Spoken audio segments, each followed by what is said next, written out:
आज की वीडियो में आगे बढ़ने से पहले हमने लास्ट वीडियो में जो कुछ भी पढ़ा था उसका एक बार क्विक रिवीजन कर लेते हैं। बीएनएसएस, बीएनएस का फुल फॉर्म जो होता है भारतीय नागरिक सुरक्षा संहिता। बीएनएस का एक्ट नंबर है 46 ऑफ 2023। वहीं इसमें नंबर ऑफ सेक्शन की बात करें 531 है और चैप्टर्स की बात करें तो वो 39 चैप्टर्स हैं। वहीं इसे जिस समिति के द्वारा लाया गया था वो था आपका standing committee on home affairs. ये होम अफेयर मतलब गृह मंत्रालय के अंतर्गत आता है। बीएनएस को लोकसभा में पेश किया गया था 20 दिसंबर 2023 को। वहीं राज्यसभा में पास किया गया था 21 दिसंबर 2023 को। वहीं प्रेसिडेंट ने अपनी सहमति से दी थी 25 दिसंबर 2023 को और उसके बाद ये इनफोर्स यानी लागू हो गया था 1 जुलाई 2024 से। क्वेश्चन नंबर 1 है बीएनएसएस के चैप्टर 1 में कितनी धाराओं को शामिल किया गया है? ए 2, बी 3, सी 4 या डी 5 धाराओं को। तो यहाँ पे बात की जा रही है आपके भारतीय नागरिक सुरक्षा संहिता के चैप्टर 1 की बात की जा रही है, जिसमें हमसे पूछा गया है टोटल नंबर ऑफ सेक्शंस कितने इंक्लूड किए गए हैं। तो इसमें जो total number of section include किए गए हैं वो 5 सेक्शनों को इंक्लूड किया गया है आपके चैप्टर 1 में। जो हम आगे देखेंगे कि वो चैप्टर्स कौन कौन से हैं। तो यहाँ पे हमारा क्या हो गया कि चैप्टर में कितने हैं? 1 में 5 है। तो ऑप्शन नंबर डी आपका यहाँ पर सही हो जाता है। अब अगर हम देखें कि कौन कौन से चैप्टर हैं, तो पहला सेक्शन जो है वो है आपका संक्षिप्त शीर्षक विस्तार और प्रारंभ के बारे में बात करता है।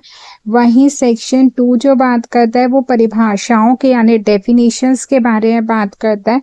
वहीं सेक्शन 3 जो है वो दंडादेशों का निर्माण। सेक्शन 4 जो है वो भारतीय दंड संहिता अब जो है बीएनएस से संबंधित प्रावधान के बारे में बात करता है। वहीं सेक्शन 5 जो है वो बचाव यानी सेविंग के बारे में आपसे बात करता है। ये 5 सेक्शन को चैप्टर 1 में क्या किया गया, इंक्लूड किया गया। भारतीय नागरिक सुरक्षा संहिता 2023 की धारा 1 में निम्नलिखित में से किससे संबंधित है? ए परिभाषाओं से, बी अपराधों के वर्गीकरण से, सी संक्षिप्त शीर्षक विस्तार एवं प्रारंभ से या डी पुलिस की शक्तियों से। तो हमने यहाँ पे सेक्शन 1 की बात हमसे की जा रही है। बीएनएस के सेक्शन 1 जो रिलेटेड होता है सभी जगह सेम है। सारे जितने भी एक्ट हैं आपके कि संक्षिप्त नाम, शीर्षक, विस्तार एवं प्रारंभ यानी short title, extend and commencement. तो इसका जो संक्षिप्त नाम शॉर्ट टाइटल है वो आपका क्या है? बीएनएस यानी भारतीय नागरिक सुरक्षा संहिता। इसका क्या है? 2023 इसका शॉर्ट टाइटल है। उसके बाद एक्सटेंड के बारे में पूछा गया, तो आपका ये एक्सटेंड कहाँ पे है? तो ये संपूर्ण भारत पर आपका क्या है? लागू है। ठीक है। उसके बाद ये पूछा कमेंसमेंट यानी प्रारंभ कब हुआ था? तो ये लागू हुआ था आपका कब? 1 जुलाई 2024 को ये संपूर्ण भारत पे लागू हो गया था। तो यहाँ पर हमारा ऑप्शन नंबर सी क्या हो जाता है? सही हो जाता है। नेक्स्ट है बीएनएसएस की धारा 1 के अनुसार इसका शॉर्ट टाइटल क्या होगा? ए भारतीय दंड संहिता 2023, बी भारतीय साक्ष्य अधिनियम 2023, सी भारतीय नागरिक सुरक्षा संहिता 2023 या आपराधिक प्रक्रिया संहिता 1973। तो इसका शॉर्ट टाइटल हमसे पूछा है जो सेक्शन 1 में दिया गया है बीएनएसएस के, तो वो हमारा क्या है? भारतीय नागरिक सुरक्षा संहिता 2023 है। वहीं अगर हम बात करें भारतीय दंड संहिता तो ये अब हमारा लागू नहीं है, आईपीसी था जो हमारा, ठीक है। और ये हमारा सीआरपीसी है जिसकी जगह ही किसने लिए? भारतीय नागरिक सुरक्षा संहिता 2023 ने लिए। तो यहाँ पर आपका ऑप्शन नंबर सी क्या हो जाता है? सही हो जाता है। नेक्स्ट है भारतीय नागरिक सुरक्षा संहिता 2023 के अध्याय 9, 11 और 12 से संबंधित प्रावधानों को छोड़कर शेष प्रावधान कहाँ लागू नहीं होंगे? ए दिल्ली में, बी महाराष्ट्र में, सी नागालैंड राज्य एवं जनजातीय क्षेत्र में या डी उत्तर प्रदेश राज्य में। तो ये क्वेश्चन काफ़ी इम्पोर्टेंट हो जाता है और एग्ज़ाम में काफ़ी बार रिपीटेड हुआ है, तो इसे ध्यान से समझिएगा। कि जो भारतीय नागरिक सुरक्षा संहिता यानी BNSS है उसके 3 चैप्टर्स हैं। तो कौन कौन से चैप्टर्स? 9, ठीक है, चैप्टर 9, 11 और 12, ये 3 चैप्टर जो हैं ये तीनों चैप्टर आपके क्या हैं? संबंधित हैं कुछ प्रावधानों से। संबंधित प्रावधानों को छोड़कर शेष जो भी प्रावधान है कहाँ लागू नहीं होंगे। मतलब ये तीनों चैप्टरों को छोड़कर बाकी जितने भी प्रावधान है वो कहाँ पर लागू नहीं होंगे। यानी BNS में जितने भी 9, 11 और 12 को छोड़कर जितने चैप्टर हैं वो कहाँ पर लागू नहीं होंगे। तो वो आपके लागू नहीं होंगे नागालैंड राज्य एवं जनजातीय क्षेत्र पर ये लागू नहीं होंगे। वहां पे कौन से लागू होंगे? तो वहां पे आपके 9, 11 और 12 ये आपके कहाँ पे लागू होंगे? जनजातीय क्षेत्र और नागालैंड राज्य पे ये लागू होंगे। तो इसे बहुत अच्छे से कॉन्सेप्ट क्लियर रखेगा कि 9, 11, 12 पे लागू होंगे और बाकी जो चैप्टर्स हैं BNS के उस पे ये लागू नहीं होंगे। लेकिन अगर सरकार चाहे तो वहां पे भी लागू कर सकती है। तो यहाँ पर आपका ऑप्शन नंबर C सही हो जाता है। नेक्स्ट है हमारा भारतीय नागरिक सुरक्षा संहिता 2023 की धारा 2 निम्नलिखित में से किससे संबंधित है? A परिभाषाओं से, B अपराधों के वर्गीकरण से, C संक्षिप्त शीर्षक विस्तार एवं प्रारंभ से, D पुलिस की शक्तियों से। तो हमने अभी चैप्टर 1 पढ़ा जो कि हमारा कैसे रिलेटेड था? संक्षिप्त शीर्षक विस्तार एवं प्रारंभ से, जो है हमारा क्या हो गया? सेक्शन 1, ठीक है। तो सेक्शन 1 हमें याद है।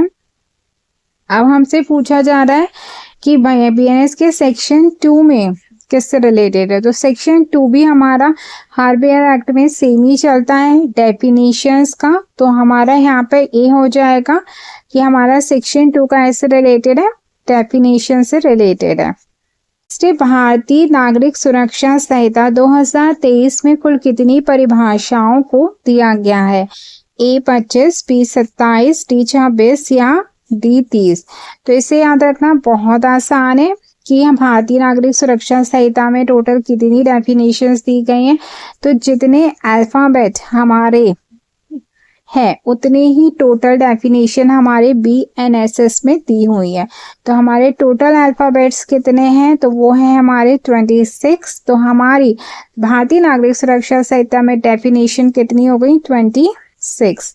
तो ऑप्शन नंबर C के साथ हम आगे बढ़ते हैं। भारतीय नागरिक सुरक्षा संहिता 2023 की धारा 2(1) का में निम्नलिखित में से किसकी परिभाषा दी गई है? A जमानती अपराध की, B संज्ञेय अपराध की, C श्रव्य दृश्य इलेक्ट्रॉनिक माध्यम की या D शिकायत कंप्लेंट की। तो यहाँ पे हमसे पूछा गया है 2(1)A। तो अगर हम इसे इंग्लिश में याद रखेंगे तो हमें याद रखना बहुत ही ईजी हो जाएगा क्योंकि ये सारे अल्फाबेटिकल ऑर्डर्स में दिए हुए हैं। तो यहाँ पे हमारा जो पूछा गया है कि सेक्शन 2(1)A में कौन सी डेफिनेशन दी गई है? तो सेक्शन 2(1)A में A से ही स्टार्ट हो रही है। कौन सी? ऑडियो वीडियो इलेक्ट्रॉनिक, ठीक है। तो A से ऑडियो वीडियो इलेक्ट्रॉनिक की डेफिनेशंस हमारी इसमें दी गई है। तो 2(1)A याद हो गया। ऑडियो वीडियो इलेक्ट्रॉनिक मतलब हमें सुनना, देखना और इलेक्ट्रॉनिक मीन्स यहाँ पे दिया हुआ है। तो हमारा यहाँ पे हम इसको टिक करके आगे बढ़ते हैं, ऑप्शन नंबर C। नेक्स्ट है BNSS की धारा श्रव्य दृश्य इलेक्ट्रॉनिक माध्यम में निम्नलिखित में से क्या शामिल है? A वीडियो कॉन्फ्रेंसिंग, B जानकी कापे मतलब आइडेंटिफिकेशन प्रोसीडिंग, C सर्च या D साक्ष्य का रिकॉर्ड करना, रिकॉर्डिंग ऑफ एविडेंस। तो यहाँ पे हमको बताना है कि जो हमारी हमने सेक्शन 1 पढ़ा है, सेक्शन 1 हमने क्या पढ़ा है? हमारा सेक्शन 1 का A हमने पढ़ा है ऑडियो वीडियो इलेक्ट्रॉनिक के बारे में जो हमने अभी देखा। तो ये बात करता है ऑडियो वीडियो नेक्स्ट है बीएनएस की धारा श्रव्य दृश्य इलेक्ट्रॉनिक माध्यम में निम्नलिखित में से क्या शामिल है? A video conferencing, B identification proceeding, C search या फोर्थ रिकॉर्डिंग ऑफ एविडेंस। तो यहाँ पे हमसे पूछा गया है, बात की जा रही है सेक्शन 1A की, जो हमारा बात करता है ऑडियो वीडियो इलेक्ट्रॉनिक के बारे में। अब इसमें हमसे पूछा गया कि जो ऑडियो वीडियो इलेक्ट्रॉनिक है इसमें क्या क्या चीज़ों को शामिल किया गया है। तो इसमें जो चीज़ों को शामिल किया गया है वो है आपका वीडियो कॉन्फ्रेंसिंग, यदि हम ऑडियो वीडियो इलेक्ट्रॉनिक के माध्यम से वीडियो कॉन्फ्रेंसिंग कर सकते हैं, आइडेंटिफिकेशन प्रोसीडिंग्स कर सकते हैं, किसी भी चीज़ को सर्च कर सकते हैं और एविडेंस को रिकॉर्ड भी कर सकते हैं। इन सभी चीज़ों को इसमें क्या किया गया, शामिल किया गया है। तो हमारा जो राइट आंसर हो जाता है वो ऑल ऑफ दी अबव हो जाता है। तो ऑप्शन नंबर डी के साथ हम आगे बढ़ते हैं। नेक्स्ट है बीएनएसएस के अनुसार किसी दस्तावेज को श्रव्य दृश्य इलेक्ट्रॉनिक माध्यम में शामिल माना जाएगा या नहीं, इसका निर्णय कौन करेगा? ए पुलिस अधिकारी, बी मजिस्ट्रेट, सी न्यायालय या डी राज्य सरकार। इसमें हमसे पूछा गया है कि कौन ये निर्णय लेगा, ठीक है, कि ये जो भी दस्तावेज, जो भी डॉक्यूमेंट्स पेश किए जा रहे हैं वो श्रव्य दृश्य इलेक्ट्रॉनिक के माध्यम से पेश किए जा रहे हैं या श्रव्य दृश्य इलेक्ट्रॉनिक में शामिल है। तो ये जो तय करेगा ये आपका राज्य सरकार तय करेगी, स्टेट गवर्नमेंट। तो ऑप्शन नंबर डी आपका यहाँ पर सही हो जाता है। नेक्स्ट है आपका भारतीय नागरिक सुरक्षा संहिता 2023 की धारा 21B।